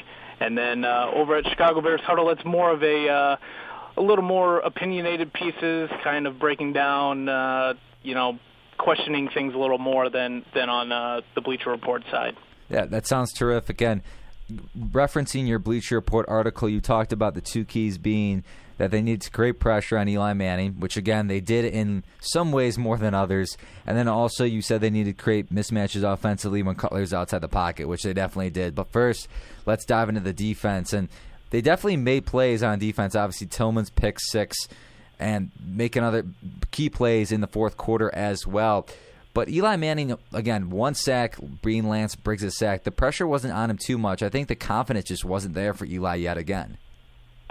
It's kind of amazing to see how Eli has sort of really fallen from grace. I mean, a big part of that, obviously, his offensive line has been terrible, and it's kind of frustrating too on that side is that the Bears really lacked getting pressure up front with their front four. That kind of has been unfortunately a theme this year for their defense. The front four struggled a lot. Obviously, injuries to Melton and to Collins and Paya being out last week, that doesn't help. And the most effective way they've been able to get after the quarterback this year has been through the blitz. And like you mentioned earlier, that's the only way they were able to get to Eli on Thursday night. So that's going to be something moving forward. It's such a big question mark now what they could do up front with that front four, with Corey Wooten moving inside to the 3 technique, which I think he's played okay, but he's such a big, lanky guy that's not the type of player you want playing that position. But moving forward, it's going to be very, very interesting to see if they can get pressure with that front four, because if they cannot, then they have to rely more and more on getting these takeaways, which they've proven in the past they could do it, but it's so hard to be consistent defensively, taking the ball away week in and week out. Absolutely. The Bears defense obviously had its ups and downs there on Thursday, but talk about you're talking about offensive line issues for Eli Manning. It seems like the ones for Jay Cutler have finally disappeared. Looking no sacks here. Finally didn't turn the ball over. Just an all-around great game from Jay Cutler. Is this what we're going to see going forward, you think, or is it going to be a continual Jay Cutler thing? Picks here, picks there, good games there, bad games there? Jay's track record has shown that he does this. He has these really good games, 2 or 3 in a row, and then you get a game like he had in Detroit where I don't know if he was, like he's said before, he kind of sees ghosts. He's not exactly feeling the pressure right. I think he's still trying to get used to having an offensive line that protects him. He just hasn't had that while he's here. Up front, I think they've been very impressive. And on the right side of the line, Kyle Long's been very good. Jordan Mills, he's kind of dropped off a little bit from the first week against Cincinnati. I thought he played really well, but he struggles a lot in pass protection. But they do a nice job, I think, of having Jay get rid of the ball very quickly, which has sort of helped Jordan Mills on that side. And Jermon Bushrod struggled a little bit at times at left tackle, but as long as Jay gets rid of the ball quickly, as long as his receivers are getting open downfield and he's not forcing, I think he's shown that he's more willing to throw the ball away now when something's not there. So I think he'll probably improve a little more. I think Thursday night's probably the best example of what we'll see from him. Just take what teams give him, and then he'll go from there. He's not it's not. I can't sit here and say he's not going to throw interceptions, obviously, but it's still going to be there. But he's certainly improved on that, I think, in my opinion. Yeah, and again, you were talking about the Bears' offensive line and the protection, and Kyle Long just seemed to be on every, whether it was penalty enforced or about to be a penalty, the announcers were talking about there. Kyle Long loves to stick his face mask in the Giants huddles and in a couple players as well. But again, you're talking about Jay Cutler and this continual success that you believe he's going to have. Brandon Marshall being a big part of that on Thursday night, forcing him the football to a large extent. 9 catches, 87 yards with 2 touchdowns, and Jeffrey being a little off. And what was very exciting for me to see was the Giants seemed to have not only single coverage on Jeffrey, but they were also using the safety a little bit more on Jeffrey than on Marshall on plays, and that really opened things up for Marshall. Exactly. That's the best thing about this emergence we've seen out of Alshon Jeffrey in the last couple weeks is teams can't just delegate all of their, defenses can't just shift directly towards Brandon Marshall and let another receiver beat them, because Alshon showed, a couple of weeks ago against the Saints, or I guess a week ago, that the kid knows how to play. The biggest thing with him, he struggles to create separation between him and the defender, but he's such a big body and he's got good reach that he does a good job of getting the ball. So for Brandon Marshall's sake, that's going to get scary for defenses in the future, because what do you do? Do you shut down Alshon? Do you shut down Marshall? I mean, if one gets shut down, the other one's going to have a good game. So it's going to be tough. Definitely, and also along with Jeffrey, Martellus Bennett has shown, he's him and Color have forged a nice connection so far in the season. But looking at the rushing stats, the Bears are still continuing to struggle to rush the ball. Is this, do you feel like it's a game planning on Trestman's part, or like abandoning the run early, or is it the offensive line just not getting it done? I think it's interesting. I had heard, I believe it was a couple days ago, that Trestman had noted when they had asked him about the balance between running the ball and throwing the ball, and he said, to him, there's no specific number. They're not going to go in there and say, all right, we want 60% of the time to throw the ball, and the other 40% we're going to run the ball. And Trestman feels like it's just dictated on what teams are giving them. Partially, I think it's the work up front. I still think Kyle Long's been really, really good against the run, and Matt Slauson's been really good against the run. Sometimes I think Matt Forte doesn't always hit the right hole, and we've seen him be able to bounce the ball to the outside and pick up big yardage. But sometimes, for whatever reason, he seems to struggle finding the hole on occasion. I think they're going to try to run more. I think Trestman understands that that's a very, very important part of this offense, and it needs to be. And Matt Forte is a very important part of this offense. And I think this weekend against the Redskins, who defensively are not very good, they should be able to run the ball. Now, the key word is should. Whether or not they do, that's going to be a big question. That's true. And again, you talked about Matt Forte having the 19 carries, 67 yards, but he was very involved in the passing game. And I talked about that in the first show with Tom and I, that Charlie Gardner made the comparison between Matt Forte and himself, that Matt Forte could be better than Charlie Gardner, and I disagree with that completely just because of the way Forte is playing right now. But then again, you talked about it, that Forte needs to hit the hole a little harder on the inside than on the outside. I think that will happen. But flipping over on the defensive side, and again, Brandon Jacobs hitting the hole hard was something we saw over and over again. 22 carries, 106 yards, and 2 touchdowns, an average of 4.8 yards a carry.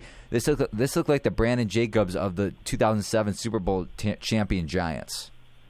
It was amazing. I definitely did not see that coming. It was like he could run wherever he wanted to go on Thursday night. And I heard an interesting stat that the first half on Thursday night, I believe he had 58 yards in the first half. That was more than the previous 2 years combined for him.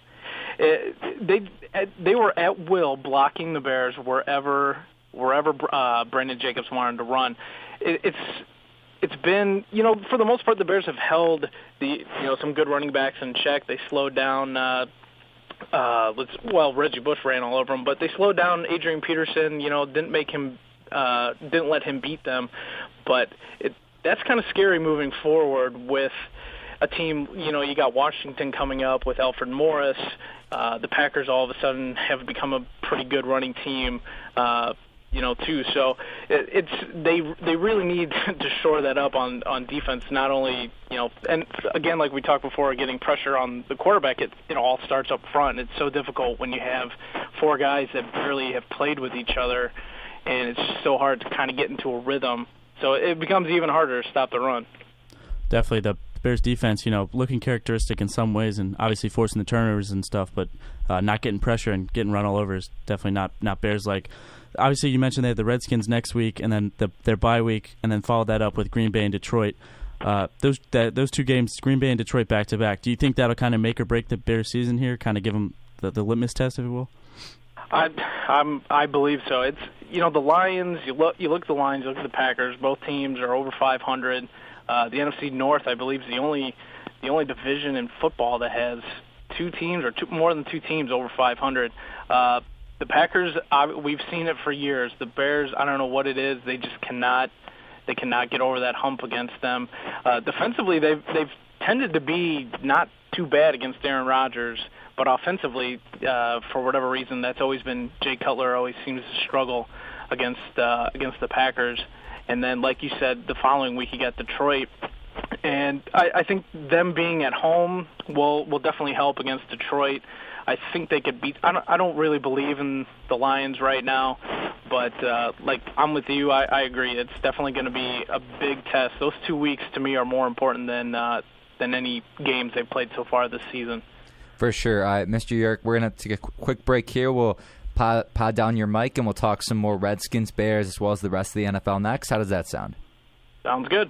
All right. We'll put you back on hold. And, again, Mr. Eurich, the feature columnist of Bleach Report, talking Bears, and great insight here. And we're going to take a quick break here. We'll take an ID break, just a short one. When we come back, we're talking the Redskins game against the Bears next Sunday in D.C., as well as some stuff. Before we talk about that, we'll talk about some Texans and Matt Schaub, what happened yesterday as well. Yeah, disgusting, exactly. Matt Castle-like in Kansas City from just a couple years ago. Right. You are listening to The Lineup here on Radio DePaul, Chicago's College Connection.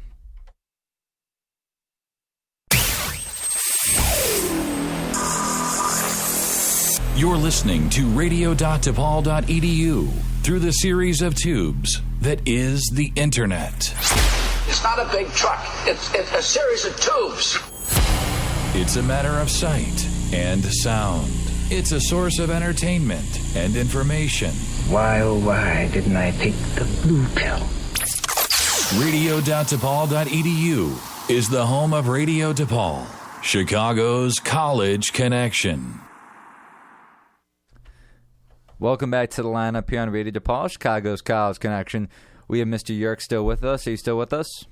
I'm here. All right, terrific. And before we dive into the Bears Redskins, and again, the whole name change also is an aspect to deal with that with the Skins. But before that, let's talk a little Texans Rams. And we saw yesterday what happened with Matt Schaub on the field, very identical to what happened last year with Matt Castle, or 2 years ago, going down against the Oakland Raiders, and Chiefs fans booing. I understand Texans fans are passionate. They've had the opportunity to see their team win. But what was your take on that? The first thing that came to my mind was the same thing with Matt Castle, that situation.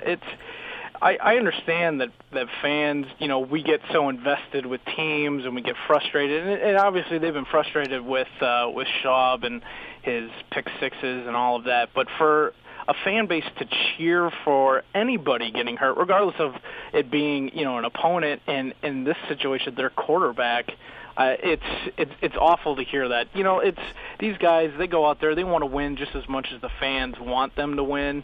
And it's not like Schaub's going out there purposefully and trying to throw these interceptions and have terrible games. I'm sure he wants to win just as much as anybody else. So I was pretty disgusted by that. It's terrible that anybody would sit there and cheer somebody getting hurt. And you talk about, again, fans cheering on players. We saw it in Philadelphia just 2 years ago with 76ers fans cheering Joakim Noah when he went down.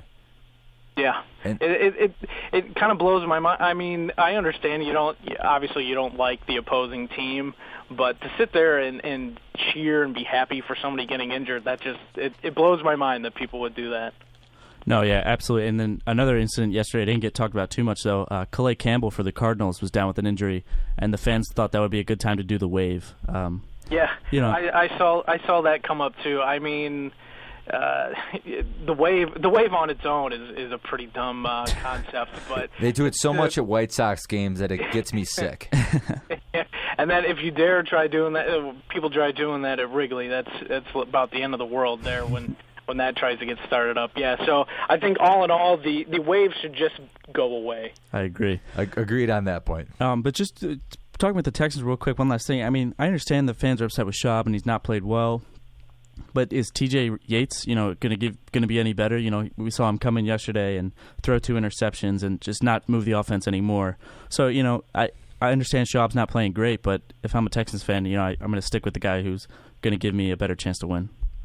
Yeah, I'm with you. I don't think that TJ Yates is the answer there. And in all honesty, Houston's they've sort of been stuck in this mode for a little bit these last couple of years. They're good enough to get into the playoffs. They're good enough to maybe win a playoff game, but they kind of just lack that it factor. And I've never really been high on Schaub to begin with.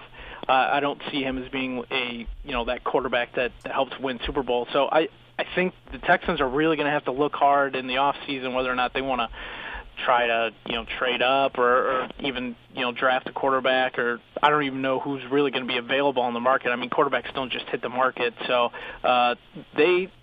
it's going to be a rough road for them if they're going to be sitting here booing Matt Schaub at every move he makes. Exactly, and again, I remember when he was traded from the Falcons, and that was after, I believe, a Monday Night Football or a Thursday Night Football performance on Thanksgiving where he played very well against Peyton Manning and the Colts. He didn't play too much, or I don't know if he did play too much after that point. I think Michael Vick did come back. Correct me if I'm wrong on that, but you look at that comparable to a Matt Flynn situation, and again, Matt Flynn goes to Seattle. As Tom knows, Russell Wilson took over the job, and history took over that. But Schaub goes to Houston. I didn't have too much expectations. I thought he has exceeded expectations. Now the pressure's been on him to win a Super Bowl. I took the Texans to go to the Super Bowl, but I thought Schaub has played better than a lot of people thought he would have done in Houston. I can respect that. I think for me, whenever a team gives up or trades for a quarterback that really isn't the most experienced, that it's always difficult. He's never really. I think people look at it and say, "All right, well, Schaub's going to come in here and he's going to, be our savior." And I could agree with you. He has played better, I think, than a lot of people realize. His numbers aren't, super gaudy. He's not throwing up 40 touchdowns a year to 10 interceptions or anything like that. But he's steady. I think the mistakes have been the biggest thing as of late, obviously, the interceptions, and that just drives fan bases crazy. We see that with Jay Cutler, too. Cutler goes out there and has a 3-interception game, 4-interception game, and people want to burn his jersey and let's start Josh McCown and all that stuff. So fans can be fickle people sometimes. No, absolutely. I feel bad for Schaub just because he has had some success, like we've talked about, and he's almost sort of spoiled the Texans fans because now they're expecting so much out of him. But transitioning here to the back to the Bears here for a second, looking at the Washington game this week, we mentioned how that the Bears defense wasn't able to get after Eli Manning really. Are they going to have any better luck, you think, getting after RG3? When you add in that little bit of mobility and a better rushing attack with Alfred Morris, like you said. It's going to be tough. I think the biggest thing, I don't know whether or not they're really going to be able to get after and sack Griffin. It's with RG3. It's tough to do with him, because he moves around a lot. And we saw last year the Bears struggle against Russell Wilson. I think Sunday's going to be interesting. I'm really interested to see how they use Shea McClellin. He's been a big disappointment, in these first year and a half, not even a year and a half. But the way that they used McClellan last year against Russell Wilson, they had him standing up. He was spying him a little bit. I'm curious whether or not they're going to do more of that with McClellan and let him try to get after him. Griffin's RG3 is still not the RG3 of last season. We've seen that. Although last night I thought he looked pretty good running the ball, but it's so tough to get after these guys, and the Bears seem to always struggle against these mobile quarterbacks. So it's really going to be interesting to see what they do and whether or not Mel Tucker wants to start throwing some blitzes his way too. Yeah, I think RG3 is much less confident. Again, Tom and I talked about that on our first show, coming off a preseason of not playing at all, and whether you want to discredit Shanahan or not. I think that was a huge mistake if RG3 was ready to go, because he's not Peyton Manning. He's not Tom Brady, especially in year 2, just trying to transition in this kind of an offense in the triple option. I believe that's what it's. Right option. Right. Right option. A lot of options, I guess we could say that. RG3 needed to play in the preseason, in my opinion, to be right now, and it's not that the way it's going to be for the Redskins. And again, they're 1-4, and they made a run last year, being 3-7 and winning 6 in a row. But I don't think they could do it at this point. The way RG3 is playing, unconfident. I'm 100% with you. I thought he should have played, and regardless of the fact that if he would have, injury or not, for like you mentioned, for a second-year guy, you don't know everything. You're not Tom Brady. You're not Peyton Manning. You don't know the ins and outs of this offense as much as, and I'm sure he knows. His knowledge is vast, but you don't understand systems, until you're in them 2-3 years, and I'm with you. I don't see that team being able to rebound. Their defense has been, for the most part, pretty bad, especially their secondary. They've given up a lot of yards. Last night wasn't really that indicative of it because I don't think Romo really had that good of a game throwing the football, but they did enough to get by. And with RG3, the thing with him is it's all about confidence with that knee. And anytime you're coming off any sort of knee injury, and we see it with Derrick Rose, it's something you have. It takes so long to get confidence back in it, and you see that with him. You see flashes every once in a while with RG3 of the past, but he's still not to what he was last year. Yeah, and again, a terrific matchup it's going to be this Sunday with the Bears. The question is, can they contain him with McClellan? I think that was a great point. I think McClellan can do the job. I think standing up at that defensive line position. But, Mr. Eurich, this is about all the time we have, so we appreciate the phone call. But real quick, do the Bears get a win on Sunday in D.C.? I predict them to win. All right, thank you very much. And, again, Tom and I really appreciated the time. We look forward to having you back on. Thanks. Anytime, guys. All right, thank you very much. Mr. Matt Eurich, who, again, is the feature columnist for Bleach Report. Terrific writer, number one, but a terrific talker as well. Great opinions on the Bears. Yeah, definitely. Some real insightful stuff. That obviously, if you're not studying a team in depth, you're not going to get that. So that was great, seeing. I agree with him. I think the Bears are going to get a W in Washington on Sunday. Just that that Skins defense has been so porous. I think Cutler to Marshall, like you said, if they continue that single coverage, more shading Jeffrey than or flip flop. I mean, both of them are going to get a lot of options, a lot of targets. I think it could be a real big day for Martellus Bennett as well. And again, you're looking at this Bears team. If they win, they're 5-2. If the Packers win their next two games, they're 5-2 going into that game against the Bears on Monday Night Football. Right. It should be a very interesting game, yes. And the Bears having the opportunity to really take a threshold on the North if they can beat the Packers. Yeah, but the Bears, they do it every year.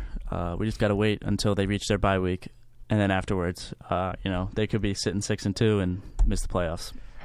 I can't disagree with you on that point. I mean, you look at what happened last year. Everyone, especially I know a person I was talking to was saying that the Bears could beat the Packers if they play them. I was thinking, no way, no chance. They go up against the Texans. That's where the pinnacle was reached, and it began to fall down.